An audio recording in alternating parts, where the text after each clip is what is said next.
Hello dear student, আমি last ক্লাসে আমার অষ্টম শ্রেণীর দ্বিতীয় চ্যাপ্টার থেকে এক্সারসাইজ 2.1 অঙ্কটি দেখেছিলাম। আজকে আমি দেখাবো এক্সারসাইজ 2.2। ঠিক আছে, চলো দেখা যাক আজকে এক্সারসাইজ 2.2 এর প্রথম অঙ্কটা। প্রথম অঙ্কে বলা হয়েছে যে একটি সংখ্যা থেকে আফ বিয়োগ করে বিয়োগফলকে হাফ দ্বারা গুণ করলে গুণফল 1/8 হবে, তবে সংখ্যাটি কত? চলো কিভাবে করে দেখা যাক। তাহলে আমরা আছি আজকের প্রথম অঙ্কের সমাধান। যে একটি সংখ্যাকে ধরি, সংখ্যাটি x, তাহলে প্রশ্ন অনুসারে প্রশ্নে কি বলা হয়েছে যে একটি সংখ্যা থেকে, একটি সংখ্যা বলতে আমরা সংখ্যাটাকে কত বললাম x, তাহলে একটি সংখ্যা থেকে হাফ 1/2 মানে হাফ বিয়োগ করলে এবং বিয়োগ ফলকে হাফ দ্বারা গুণ করলে গুণফল হবে 1/8। ঠিক আছে, এখন আমরা এটাকে এই ইকুয়েশনটাকে সমাধান করলে x এর মান পেয়ে যাব। এবং লাস্ট ক্লাসে আমি এক্সারসাইজ 2.1 এ দেখেছিলাম কিভাবে সলভ করতে হয় ইকুয়েশন। তাহলে চলো করে ফেলি আমরা এটাকে গুণ করে ফেলি এটার সাথে। x/2 minus 1/2 into 2 4 is equal to 1/8। ঠিক আছে, তারপর বা x/2 মাইনাস 1/4 প্লাস 1/4, 1/4 টাকা বাদ দেওয়া যাবে প্লাস 1/4, সেম ভাবে উভয় দিকে 1/4 যোগ করে পাই। ঠিক আছে, তারপর এটা কাটা, তাহলে x/2 is equal to এটাকে 1/8 প্লাস 1/4, এটাকে যদি আমরা লসাগু করি তাহলে 8, 1 প্লাস 2 4, 4 দ্বারা 8 কে ভাগ করলে 2, 2 into 1 2। ঠিক আছে, তারপর এদিকে দেখি আমরা এদিকে থেকে, তারপর x/2 is equal to 3/8, তারপর x/2, তাহলে 2টা কি নিচে আছে, তাহলে কোণাগুণি গুণ উপরে চলে যাবে। x 3 into 2/8, 2 দ্বারা 8 কে কাটলে 4, তাহলে 3/4। সুতরাং x এর 3/4। তাহলে যে প্রশ্নে যে বলা হয়েছে যে সংখ্যাটি কত, তাহলে উত্তর হবে সংখ্যাটি হলো 3/4। দেখানো আরেকবার।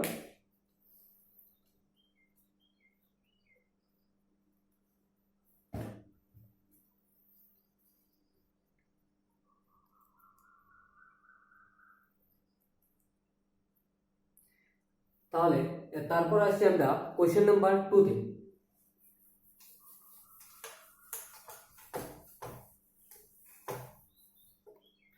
কোশ্চেন নাম্বার 2 তে বলা হয়েছে যে একটি সুইমিং পুলের পরিসীমা,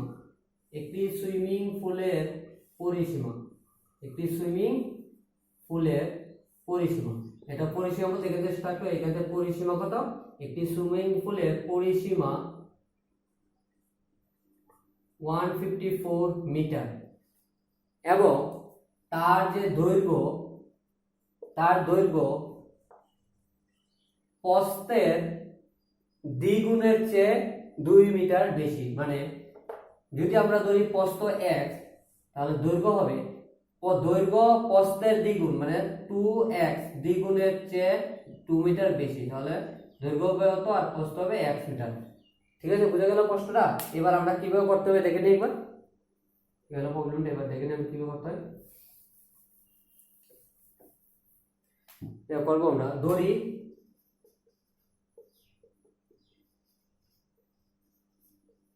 সুইমিং পুলের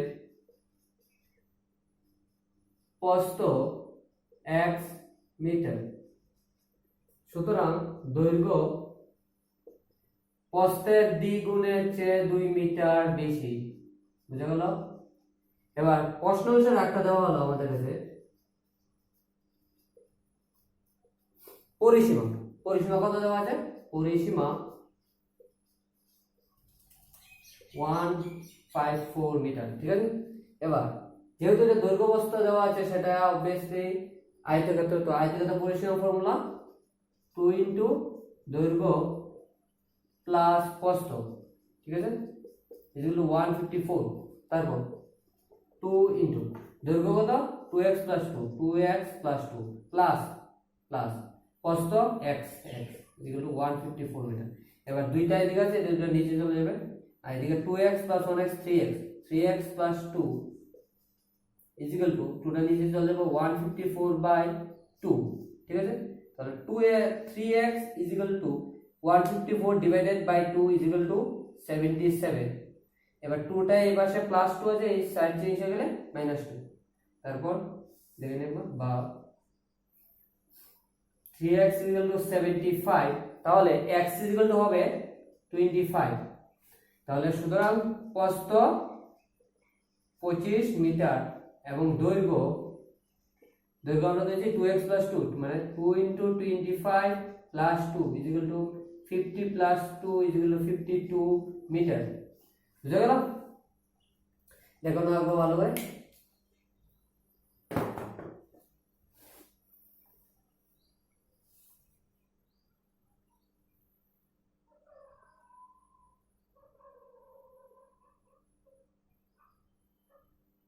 তারপর আমরা দেখে নেব কোশ্চেন নাম্বার 3। কোশ্চেন নাম্বার 1 হয়ে গেল, 2 হয়ে গেল, এবার দেখে নেব কোশ্চেন নাম্বার 3। কোশ্চেন নাম্বার 3 তে বলা হয়েছে যে একটি সমদ্বিবাহু ত্রিভুজ। সমদ্বিবাহু ত্রিভুজ কি? এই যে এটা একটা সমদ্বিবাহু ত্রিভুজ। কিভাবে বুঝলাম সমদ্বিবাহু ত্রিভুজ? দুইটা বাহু, যার দুইটা বাহু সমান তাকে সমদ্বিবাহু ত্রিভুজ বলা হয়। তাহলে সমদ্বিবাহু ত্রিভুজের ভূমির দৈর্ঘ্য কত দেওয়া আছে? 4/3 সেমি। বুঝা গেল? 4/3 সেমি। এবং তার পরিসীমা বলতে এই যে এখান থেকে স্টার্ট, এই পরিসীমাটা দেওয়া আছে 4 2/12। বুঝা গেল? 4 হল 2/12, সরি এটা 2/12 মানে 2/15 হবে, ঠিক আছে। 4 হল 2/15। তাহলে এবার বের করতে হবে এই সমান দুইটি বাহুর প্রত্যেকটি দৈর্ঘ্য, ঠিক আছে। দেখে নিই কিভাবে করবে। তাহলে দড়ি, এই যে সমান দুইটা বাহু দেওয়া আছে, সমান বাহুর দৈর্ঘ্য x, মানে এটা একটা x এটা একটা x। তাহলে প্রশ্ন অনুসারে কি দেওয়া আছে? প্রশ্ন অনুসারে দেওয়া আছে যে পরিসীমা 4 whole 2/15, that means 15 4 is 60 plus 2 62/15, বা পরিসীমা formula x plus x plus 5 x plus x plus 4/3, ঠিক আছে। পরিসীমা মানে চার দিকের যোগফল, বুঝা গেল? তারপর x is equal to x plus x 2x plus 4/3 is equal to 62/15, ঠিক আছে। তারপর 2x প্লাস 4/3 মাইনাস 4/3 বাদ দেওয়ার জন্য, যা আমরা গত আগে ক্লাসে পড়েছিলাম এক্সারসাইজ 2.1 এ, ঠিক সেভাবে করছি আমি। 62/15 মাইনাস 4/3, উভয় দিকে মাইনাস 4/3 বিয়োগ করে পাই। তারপর প্লাস 4/3 মাইনাস 4/3 বাদ, তাহলে হতে পারে 2x is equal to 15 আর 3 এর এলসিএম বা লসাগু 15। তো 15 কে 15 দিয়ে ডিভাইড করলে 1 into 62 মাইনাস 15 দিয়ে 15 কে 3 দিয়ে ডিভাইড করলে 5 4 are 20, 62 minus 20 করলে 62 তে 42/15 is equal to 2x। এবার এইদিকে একটু দেখে নিই কষ্ট করে আমরা, এইদিকে বা x is equal to 42/15 into 2, এটা যেহেতু 2 টা উপরে আছে, উপর পাশে গিয়ে এটা নিচে চলে যাবে, ঠিক আছে।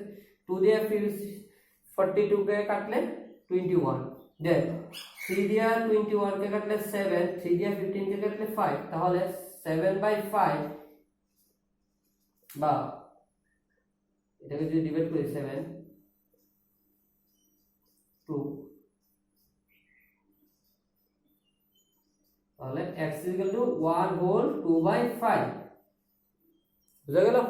এটা হলো কোশ্চেন নাম্বার 3। তাহলে আজকের আমাদের এই ক্লাসে কোশ্চেন নাম্বার 1 2 3 তিনটা অঙ্ক সমাধান করা হলো।